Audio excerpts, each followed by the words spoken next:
Olá, meu amigo, minha amiga, estamos de volta com mais um Portal do José, nesse final de domingão, com muita coisa importante acontecendo no Brasil e fora do nosso país, mobilizando a opinião pública do planeta inteiro e causando muitas tensões e muitas ansiedades, reflexamente, aqui no nosso país, nós que estamos relativamente distantes do que está acontecendo entre Irã e Israel. Muitos analistas já estão debruçados sobre essa temática e a maior parte deles, está enxergando que tudo, por enquanto, não está passando de um jogo de xadrez na geopolítica, onde tanto Israel quanto o Irã estão mais prestando contas às suas sociedades do que realmente pensando num conflito aberto, um conflito que poderia levar aí sim a proporções incalculáveis, né? Bom, nós vamos falar sobre esses assuntos ao longo da semana. Por enquanto eu vou tocar nesse assunto só na nossa abertura, porque temos assuntos aqui que eu quero chamar a sua atenção também, porque o Brasil pode estar vivendo uma grande epidemia, uma epidemia de insanidade psiquiátrica, né? Que precisa de enfrentamento. E não pode ter, por exemplo, por parte do governo central aqui no nosso país, governo federal, uma omissão, um esquecimento, um abrandamento em relação às coisas que acontecem todos os dias aqui no Brasil e, semelhantemente, a coisas que acontecem no mundo e aqui do ladinho na Argentina. Vou conversar com vocês sobre os últimos acontecimentos, sobre uma situação envolvendo o inelegível, que merece aqui também um destaque, mas antes de mais nada, quero convidar você que está chegando agora ao nosso portal e ainda não nos conhecia, para que você se inscreva aqui conosco, conheça também os nossos outros vídeos. Se você gostar, compartilhe, recomende, não se esqueça. Dê seu joinha, mande seu comentário, se puder, se inscreva aqui também no nosso clube de membros. Você que é muito bem-vindo e muito bem-vindo.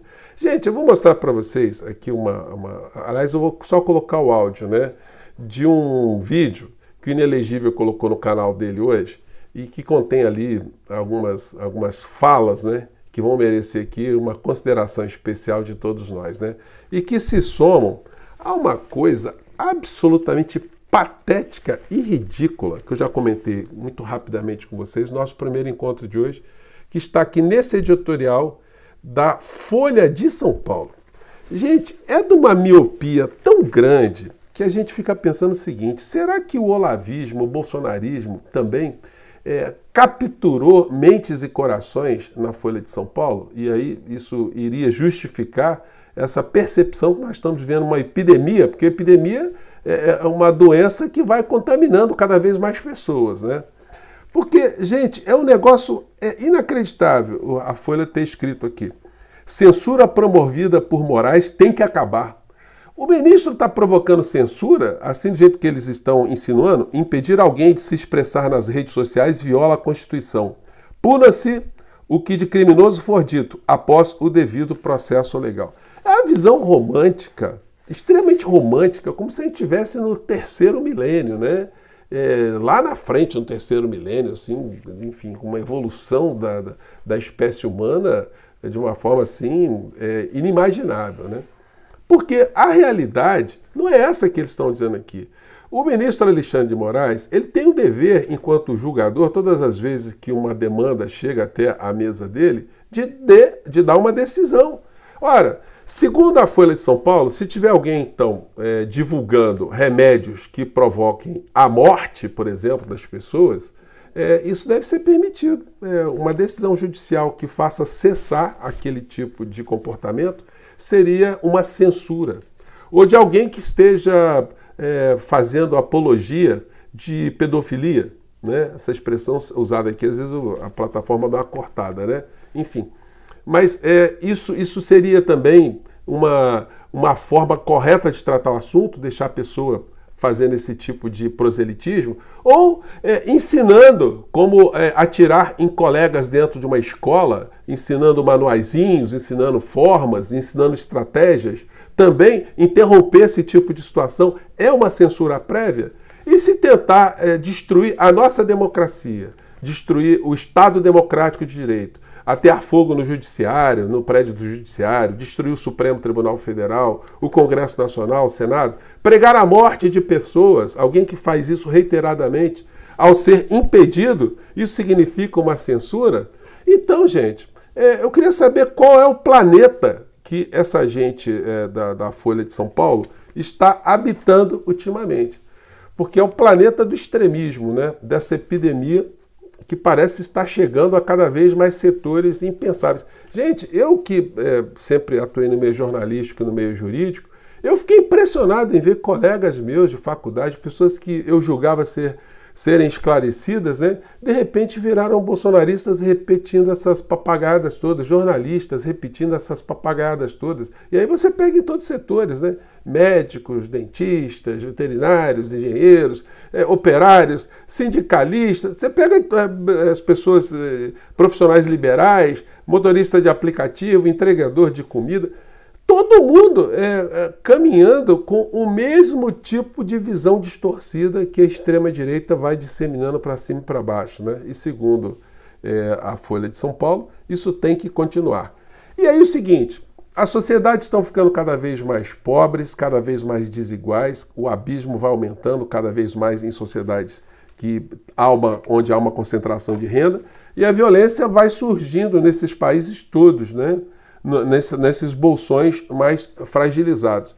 E aí qual é o discurso da extrema-direita?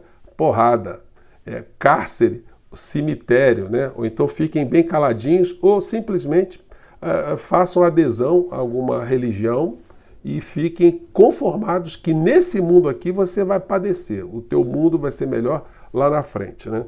Estou dizendo isso porque estou vendo aqui a coluna da Amanda Cotrim no UOL nesse domingo, gente, com essa notícia aqui, ó.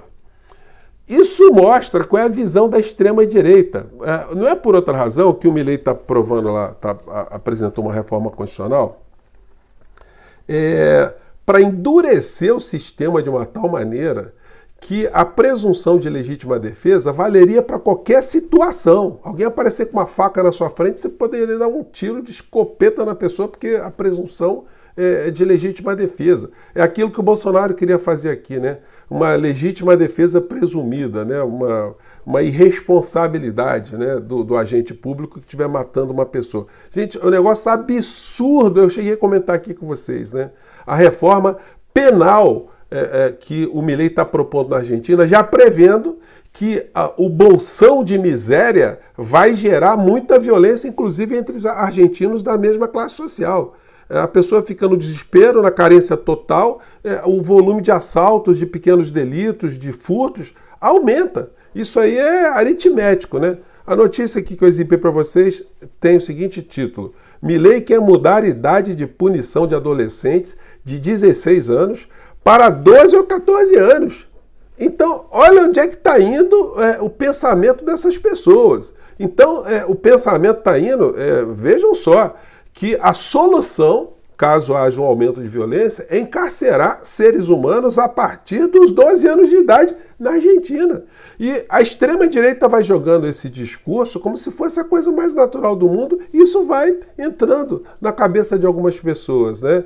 É fruto disso que eu estou dizendo aqui no nosso papo de hoje, que tem que ser tratado enquanto uma doença social psiquiátrica, né? Precisa ter enfrentamento, e esse enfrentamento precisa de lideranças políticas que assumam também a responsabilidade, como eu tenho cobrado aqui sempre, do presidente do nosso país, das principais lideranças políticas do nosso país, de jornalistas, colunistas, formadores de opinião, de uma maneira geral, porque não dá para ignorar isso que está acontecendo. E quando a gente batalha muito, né, todos os dias aqui, para que a figura do inelegível vá para a cadeia, isso tem um propósito também, que é o de neutralizar, pelo menos em parte, o principal foco irradiador dessa doença que atinge a tantas pessoas, né? Que é a figura do inelegível dizendo as coisas que ele diz. Gente, ele publicou um vídeo hoje de 25 minutos no canal dele. Vai passar de 1 milhão de visualizações mole, né? Só no canal dele aqui no Twitter tem mais de 500 mil visualizações. Então isso é reverberado pelas redes todas. Isso funciona como assim um curso, né, de insanidade. As pessoas vão replicando durante esses 20 minutos, esses 25 minutos. Gente, é um negócio assim, o Bolsonaro ele não tem senso do ridículo, ele não tem senso do razoável.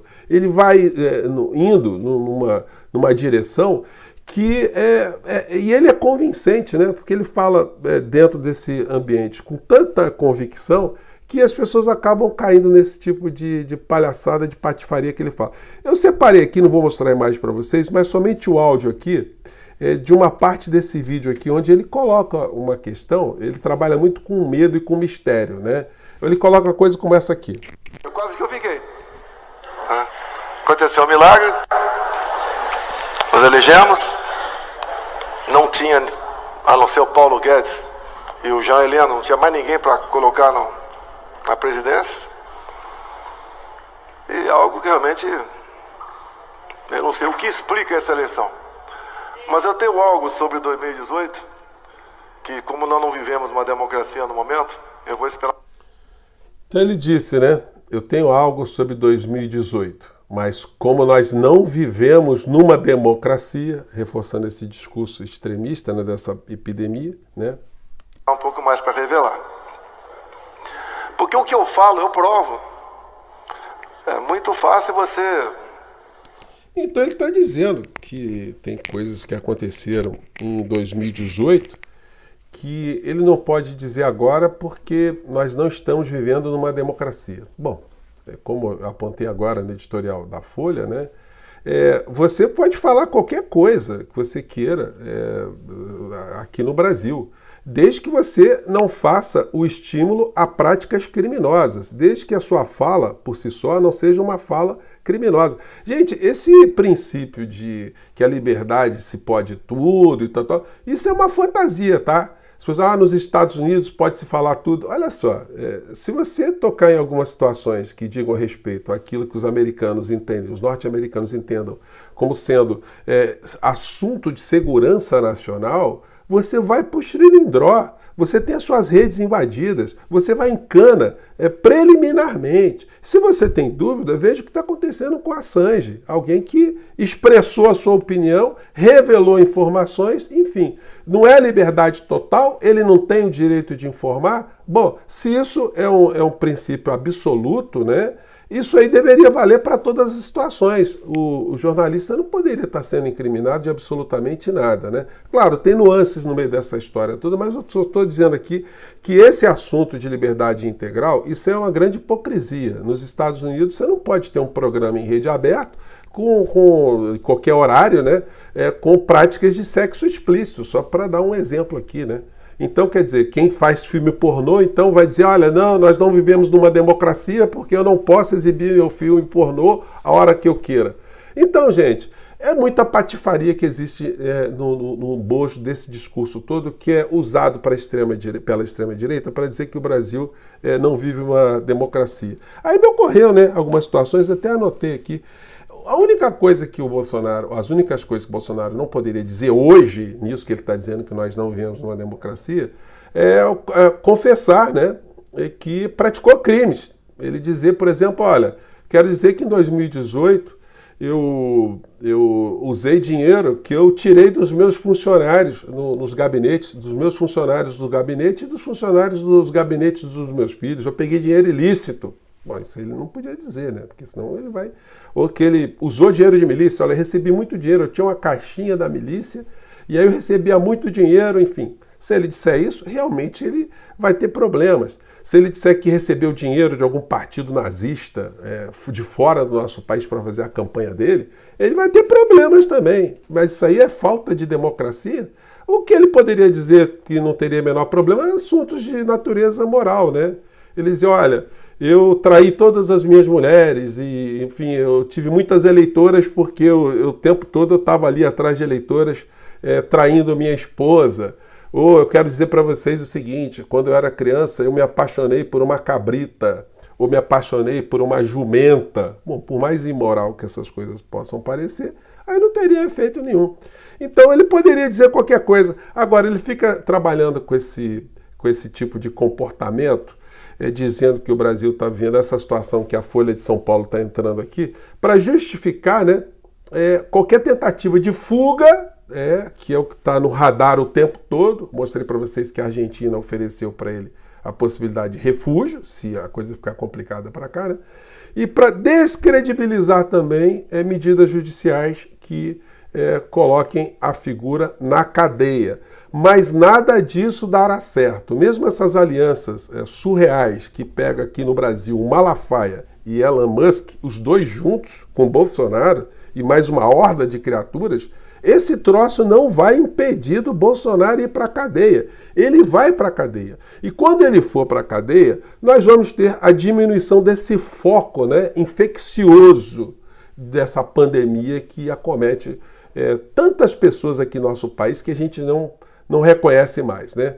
Mas isso vai depender também de envolvimentos maiores. O governo federal, a comunicação do governo federal, as áreas estratégicas e mais politizadas desse governo Lula tem que entrar nesse combate também. Não dá para fugir desse tipo de situação que acontece todo dia, porque escapar ou simplesmente fingir que não está acontecendo a pandemia não cura pandemia alguma, né? Bom, eu fico por aqui. Mande seu comentário, tá bom? Um grande abraço, gente. Até o nosso próximo encontro. Tchau!